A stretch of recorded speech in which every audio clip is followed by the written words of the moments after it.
Welcome to Prairie!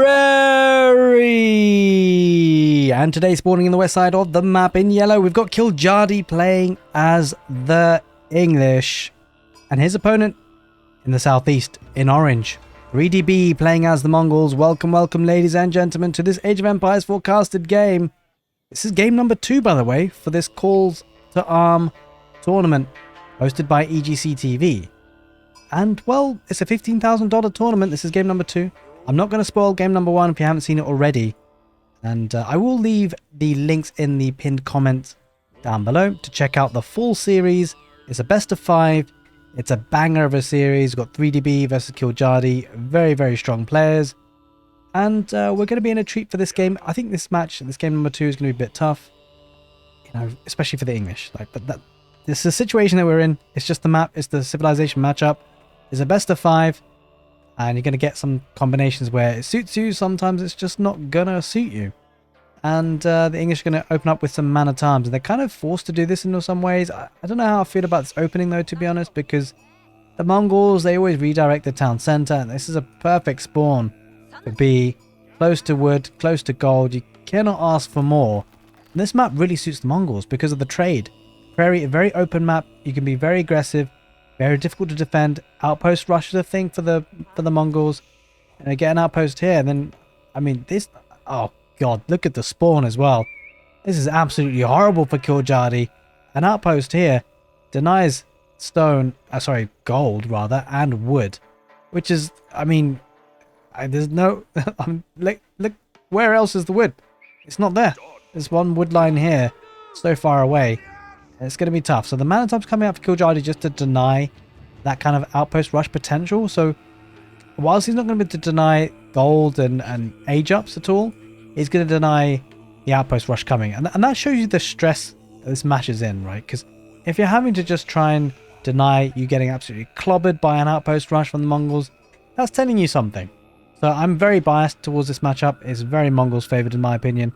It's very difficult for Kiljardi, but if you can find a way to get the victory here today, it will certainly be helpful for his best of 5 efforts. I almost spoiled it there. I almost spoiled game number 1, but I didn't. So yeah, hopefully that stays the same. Just to let you guys know as well, if you're wondering why I'm splitting the videos into different parts, unfortunately the laptop I have at the moment is kind of potato. I'm getting a new PC very soon. We're going to have 4K capabilities. It's going to be absolutely fantastic. I'm investing in it because hopefully I'm going to be making content creation my full-time thing. I'd love to do that. And if you are thinking about watching the next game after this, check out the pinned comment in the comment section below. It will be there. And while you're there, just give the video a thumbs up. It's completely free. It helps me out. And actually, it helps out a lot for the YouTube algorithm. It really is understated. Maybe even drop your favorite emoji in the comment section below. It really helps out. In any case, it's going to be the silver tree, the landmark of choice for the Mongols. No real surprises there on this map. You really want to get that trade set up with the trade post in the corner of the map as standard. And you've got the council hall for the English. Again, no real surprises. He needs units, right? That's what he needs. He's got the barracks already up and running. So when he does get to that feudal age, it'll be very strong. Now, the Mongols haven't been able to get that outpost rush going. And for good reason, because of the man at arms here, right? And in some ways, that's actually bought a lot of time for the English. It actually really helps them out. But I wouldn't be surprised to see a lot of aggression coming in for the Mongols after this. Whether it be with Keshiks, whether it be with just straight up archers. But you're coming out just to repair the Uber as much as possible. Kind of risky, but it is what it is. And I wouldn't be surprised to see B dropping down an archery range. But he's just trying to keep the Uber alive for as long as possible. Going to substitute a villager. He's quite happy to get a bit of idle time on the villagers if he needs to. Just to keep this guy alive. And there's a stable. So he's going to get some Keshiks, which will actually counter, in many ways, the Vanguard man-at-arms. And the Mongols getting to that next stage quicker. It's going to hurt English a lot. Because obviously, you know, Kiljardi had to invest in a barracks and 2 man-at-arms for this. Will he keep up the Ovu alive, though? I don't think he will, actually. That's on flames.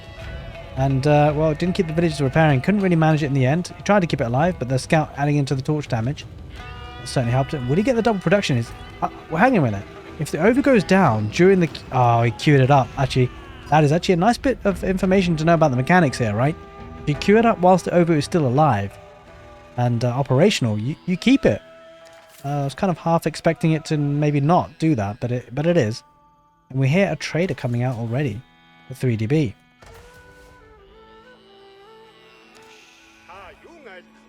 It's going to get 30 gold on the first trip. And it's going to get spicy. And the good thing for kiljardi is that this wood line is actually relatively close to the town centre. And so, shouldn't be denying the wood line too much here, the Mongols. But it's going to need some spearmen. That's exactly what's going to happen. It's going to get the early man at arms upgrade.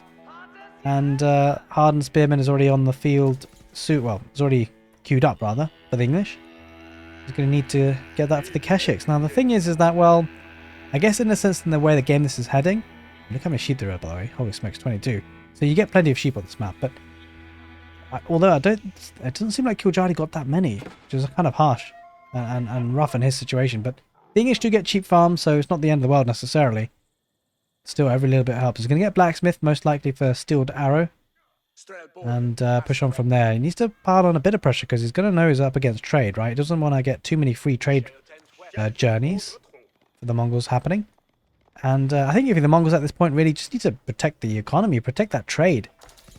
It's kind of a weird dynamic actually how this one's panning out. I do actually end up liking that man-at-arms opening for kiljardi. Just because of the way it's kind of dictated the match and in some ways really. But what's interesting is that, well, B is just going to be playing the macro game. He's quite happy to. And it's not often that you hear that happen. He's got the Keshiks, he's got the mobility. He needs to be careful not to run into the man-at-arms, the spearmen and the longbowmen. Going to get an outpost on that forward goal just to protect it. A decent number of sheep coming in now for the English.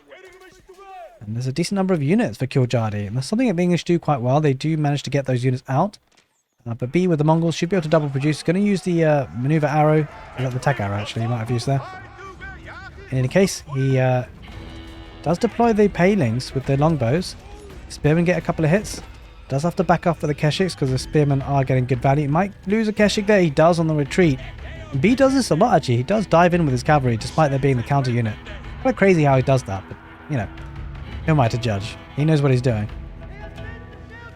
The trade route has been extended. It would be nice to see actually how much gold he's going to get for this. Probably quite a lot. We'll see.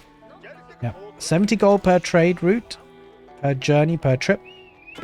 And that economy is going to escalate very, very nicely for the Mongols. It does have the silver tree as a market as well, so it can always trade in for food if he needs to, if he's struggling for it. But kiljardi, he needs to pile on pressure, right? Because he's going to be behind in the economy. The scaling for the Mongols and the feudal age is going to be nice here.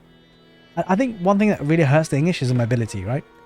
He wants the mobility to try and deny the trade, but he can't, right? The infantry are going to try and take up the army, and B will be happy with this, right?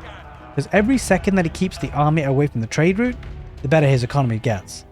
And that's so, so important. He's going to dive in, try and take the scout out, doesn't quite manage it, and he backs off. There's quite a few spearmen there. I don't think 3B can take that fight. Might need to actually add in a couple of archers. Does have double archery range, so that'll certainly help him out, and does have the Ovu rebuilt. Now, with this being a best of 5, kiljardi's definitely got his work cut out for him in this match, in game number 2. But there's plenty of matches to come in this best of 5, of course. And so this won't be the be-all and end-all. Speaking of which, we'll see an engagement here. The archers in good numbers for B. I think really if B just decides to go full archers, he'll do well doing that. Takes the engagement, doesn't have any blacksmith upgrades. Steeled arrow is coming in shortly for kiljardi, but doesn't quite have it just yet. The spearmen need to go down if you're B. He needs to take care of them so the Keshiks can get involved. He's going to go around the back here. I love this play. He's going to get us around. Keshiks dive in. They're going to focus on the spearmen first. Just a couple of archers there will be taking part of their spearmen. Kiljardi, he's going to lose his army. He might lose a fight here. He might lose the game. It might be a bit early, but we'll see if he decides to call it here because he's under pressure. He hasn't been able to do any damage to the trade, and he has lost his full army. We'll see what he decides to do. He's getting steeled arrow now. But he needs to rebuild. He needs to regroup. Let's just see where his army is at the moment. Is it actually going? Where's it going? Oh, right. Okay, well, that's interesting. So there's 2 ways that B is trading. Oh, that's actually really rough, right? Because if B is splitting up his trade, although no, he's just focusing on the north side now. He's always got that potential just to split it up, right? And the kiljardi can't be in both places at the same time. Not with this kind of army composition, spearmen and longbowmen. Keshiks and archers going to try and pick off the army that's coming to reinforce kiljardi. Will he? I mean, he will get some traders here, though. That'll be the first one. Nice pick off. Might get a second as well, potentially. I'll take a bit of time for that one. Redirecting the trade route. But this is good pressure by Kiljardi, but the trouble is, you know, the thing is, when you play as the English, if you're caught out of position, it's so hard. Like, things snowball so hard, and this might happen again. He's cornered. There's no way out here. He doesn't have the military numbers. B just wins this fight straight up. Quite easily as well, actually. And it'll be for the second time in this game that he'll lose his main army, and if he does that, well, it's very difficult to come back. Losing army like this as the English is very critically... it's critical for the outcome of the game. Because you need that killer mass, but if you're constantly being whittled down in numbers like this, it is painful. Keshiks dive in, longbowmen will go down, one spearman trying to get out of there. Khan continues the chase, but look at the military numbers for B, starting to escalate. 21 versus 11, 5 economy unit in the lead there for B, despite losing one. And here comes a farming transition, heading towards a little bit of a wood line there. Not much there though, to be fair. And well, for the second time in the game, Kiljardi loses his main army and is having to rebuild. Meanwhile, there are 6 traders on the field for B. Here comes spearmen and longbowmen. Slowly but surely, it looks like B is going to head forward and maybe look to do some damage. Looks like it's going to ride in potentially. We'll focus on the Khan for now. He's heading back. Don't blame him. No real need to kind of push the issue, but B, if he feels confident on taking the fight, he will. Wouldn't blame him to take the fight. It was going to circle around maybe. Oh, a lot of archers there. If he can focus on the spearmen, the Keshiks will do the rest. Here comes the main engagement here. We'll see how this one turns out. Will this be the end of the game? Because if he loses the army here, Kiljardi, he will be down and out. A lot of villagers firing off. The short bows adding to the fight. The trouble is the Keshiks are still alive. A decent number of spearmen still alive there for Kiljardi. If the spearmen stay alive, he's got a chance. Trouble is the numbers are dwindling down now. The Keshiks are about to pounce, you feel. Only 3 spearmen. Uh-oh. There's not enough spearmen here. This could be terrible. There is a man-at-arms. If the Keshiks snipe that, they're not going to bother. There's the Khan activating his ability. The Keshiks dive in. Oh, there's so many villagers there. Kiljardi is going to lose so much. And there it is. He taps out in game number 2. And well, 3TP.